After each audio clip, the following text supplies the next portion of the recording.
Hubert Védrine, l'Iranienne et prix Nobel de la paix Shirin Ebadi, a mis en garde les Tunisiennes contre les islamistes et fait un parallèle avec ce qui s'est passé en Iran.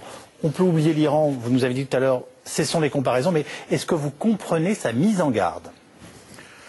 Non, je suis surtout embarrassé par la nature du débat ici. Parce que je suis très intéressé par le débat entre Tunisiens auquel nous assistons. Et naturellement, en tant que Français, je suis proche de vos thèses, madame. Bien sûr, ça me paraît naturel et je comprends votre colère par rapport au film, naturellement. Mais au nom de quoi on les interroge comme vous le faites? On représente quoi? Au nom de quoi? C'est pas un protectorat français, la Tunisie. Dans des affaires qui concernent des choses aussi sensibles que le divorce ou l'adoption, etc., les débats qui ont lieu dans un pays européen ne sont même pas contrôlés par une sorte de superstructure européenne après 50 ans d'intégration européenne. Et si un pays voisin en Europe se mêlait de ça, on lui dirait occupez-vous de vos affaires.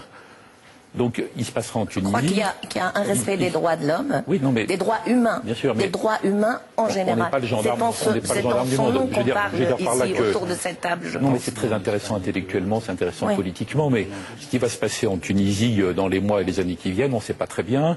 On ne sait pas s'ils sont sincères ou tactiques.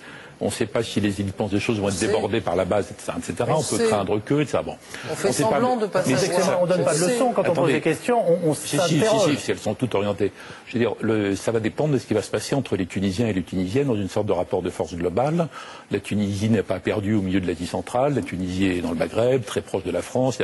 Moi, je suis plutôt confiant dans le fait que les scénarios les pires, les plus redoutables seront contrés par toutes sortes d'autres forces. Mais évidemment, ça passera par des batailles. Enfin, au sens oui, la Tunisie, c'est particulier. La Tunisie, quand même, laissons les débrouiller entre eux. Ça ne nous regarde pas. La Tunisie n'est pas un pays avec lequel on a des liens. Et la situation des femmes tunisiennes ne vous préoccupe pas, j'y crois pas une seconde. Je ne vais pas jusque-là.